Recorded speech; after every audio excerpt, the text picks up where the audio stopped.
시편 5편 전체인데요. 3절까지만 합독하실까요?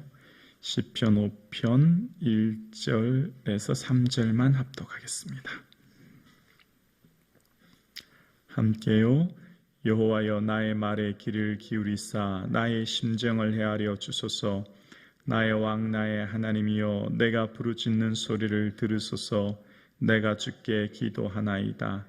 여호와여, 아침에 주께서 나의 소리를 들으시리니 아침에 내가 주께 기도하고 바라리이다. 아멘. 이 하루를 허락하신 하나님께 감사드립니다. 예수님의 기쁨 되는 저와 여러분 되기를 주님의 이름으로 축복합니다. 아멘. 세상을 살면서 마음의 상처와 아픔 없이 살아가는 인생은 과연 몇 명이나 있겠습니까? 하얀 도화지색 위에 점점 색칠해가는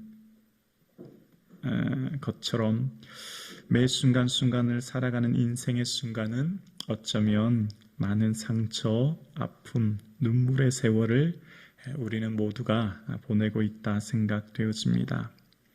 정말 내 마음이 아프고 힘들 때 여러분 가까이에 내 마음을 털어놓을 수 있는 가까운 이웃이, 친구가 있으십니까?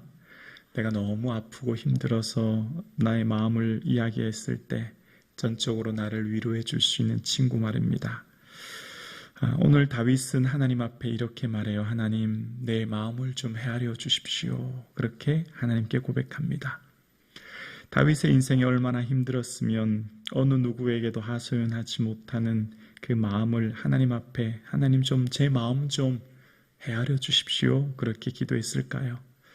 여러분, 다윗의 인생을 살펴보면 다윗은 참 상처가 많은 사람인 것을 알게 되어집니다.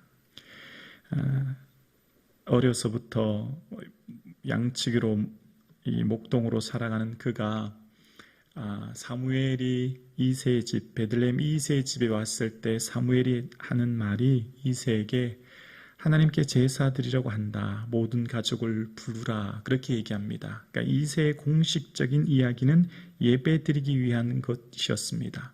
그러니까 기름 붓는다고 하는 것은 이새만 알고 있는 거였고, 하나님이 사무엘에게만 하신 말씀이었고, 사무엘만 알고 있는 것이었죠. 공식적인 것은 이새에게 찾아가서 하는 말이 이제 하나님께 제사 드리려고 하니 온 가족을 부르라는 거였습니다. 그럼 당연히 제사 드리고 예배하는 자리에 모든 가족을 불러야 되지 않습니까? 그런데 그곳에 막내 아들 다윗은 빠졌죠. 그때 그곳에 다 없다는 것을 알고 아버지 이새는 묻자 막내 아들이 그 자리에 없다고 하고 다시 아들 다윗이 올 때까지 기다립니다. 처음부터 예배 드리는 자리에 어떻게 막내 아들 혼자 양측에 두었을까? 또 다윗의 마음이 좀 섭섭하지 않았을까 생각합니다. 자, 거기까지는 괜찮아요. 근데 블레셋과의 전쟁이 일어나지 않습니까? 그때 형들 3명, 엘리압, 아비나답, 삼마가 전쟁터에 나갑니다.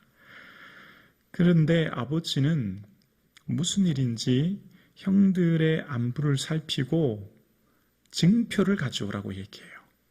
식량을 10덩어리 곡식들을 막 싸주면서 한 말 넘는 큰 짐을 맡기면서 증표를 가져오라고 얘기합니다. 여러분, 오늘날로 말하면 형들이 지금 전쟁터에 나갔는데 총알이 막 빗발치고 포탄이 떨어지는 그 전쟁터 한가운데 형들이 있는데 막내 아들을 시켜서 진보딸이 음식을 싸주면서 형들이 살아있는지 꼭 손수건이라도 뭐라도 가져오라, 이 얘기입니다. 그 얘기는 무슨 얘기입니까? 너보다 형들이 더 중요하다, 그런 의미가 좀 담긴, 다윗의 입장에서 보면 좀 섭섭하고 마음이 아프지 않겠습니까? 자, 거기까지는 또 괜찮아요. 아버지의 말 따라 진보딸이 지고 한 말 넘는 음식을 지고 전쟁터까지 갔습니다. 전쟁터까지 가서 아버지 말대로 그냥 음식만 전해주고 오면 되는데 형들이 진짜 건강한지 괜찮은지를 살피기 위해 또 갔지 않습니까? 근데 큰형이 뭐라고 이야기합니까? 너는 양들을 어디다 두고 이렇게 왔느냐? 너의 교만을 내가 안다. 내가 전쟁 구경하러 왔지 않느냐? 그렇게 얘기합니다. 전쟁을 구경하러 왔다고 또 얘기합니다. 그 먼 길까지 와서 전쟁터 한가운데 왔는데 괜찮아? 이 위험한데 어떻게 왔어? 아버지는 잘 계시니? 이렇게 안부를 물어야 되는 게 당연한 것 아니겠습니까? 그런데 막내 동생을 막 꾸짖고 전쟁을 구경하러 왔다고 하니 그 마음이 얼마나 또 아프고 상처가 됐겠습니까? 가족으로부터의 상처, 또 그 상황을 넘어갑니다. 그 다음 또 어떤 일이 있습니까? 보니까 블레셋이 그렇게 소리 지르는 거 보고 블레셋과의 전투에서 승리합니다. 그 다음에 이제 그 승리한 다윗을 사울왕은 자기 곁에 둡니다. 그리고 사울왕과 함께 있는 다윗이 전쟁터에서 돌아갈 때 사람들이 막 다 다윗을 높이니까, 다윗을 만만이라고 하니까 사울의 마음이 불쾌한 겁니다. 그러니까 그 뒤부터 또 무슨 일이 납니까? 사울의 딸 미가를 다윗에게 주겠다고 얘기해요. 근데 그 주겠다고 하는 의도를 성경책 읽어보면 블레셋 사람에게 죽이려고 한 거예요. 다윗을 사위 삼겠다, 미가를 주겠다라고 한 것은 표피 100개를 가져오고 오면 주겠다, 그렇게 얘기합니다. 표피 100개를 잘라오면 주겠다는 말은 블레셋 사람에게 죽게 만들겠다, 그런 의도가 담겨져 있지요. 그럴 때 다윗은 표피 200개를 가지고 옵니다. 그리고 미가를 통해서 사위가 됩니다. 그렇게 또 인생을 살아가면서 드디어 원하던 통일왕국의 왕이 됩니다. 10개 지파가 다 헤브론으로 와서 이제 다윗은 그토록 원하던 왕이 되었고, 이제 굳건한 국가의 기틀을 마련해서 살아갑니다. 그러면 이제 좀 평안하고 아무 문제가 없어야 되지 않겠습니까? 또 무슨 일이 일어납니까? 내 사랑하는 아들 압살롬이 반역을 일으킵니다.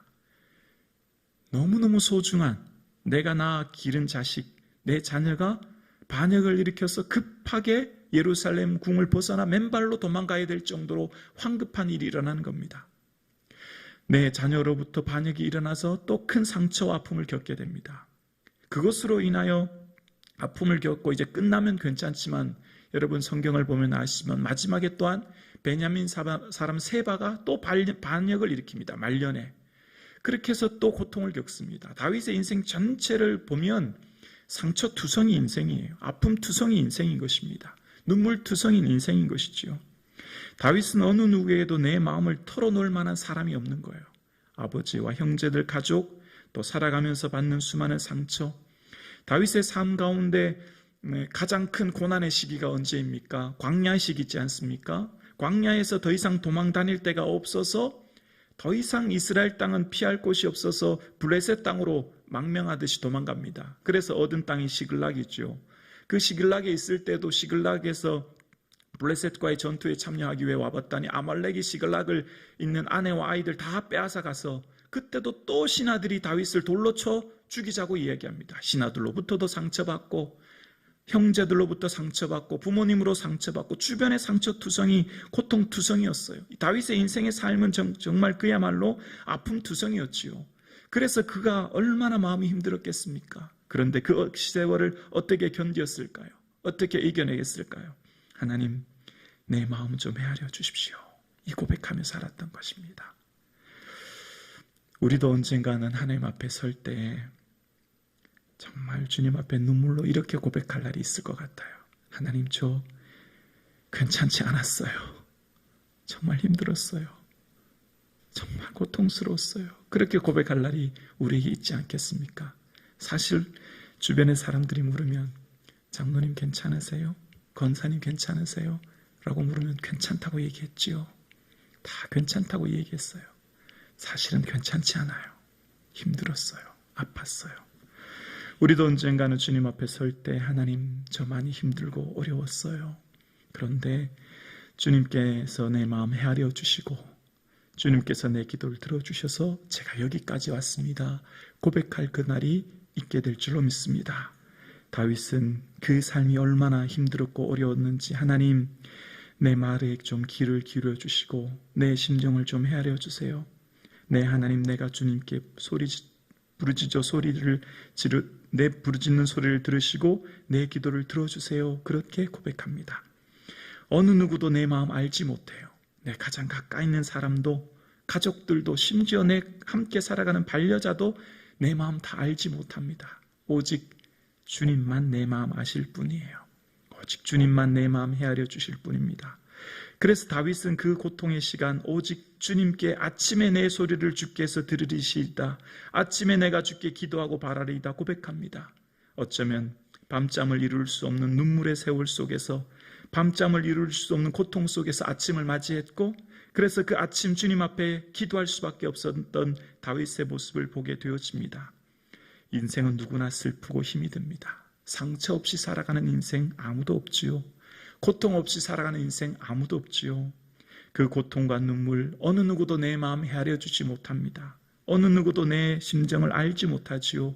오직 주님만 내 마음 알아주시고 들어주시고 헤아려 주실 줄로 믿습니다.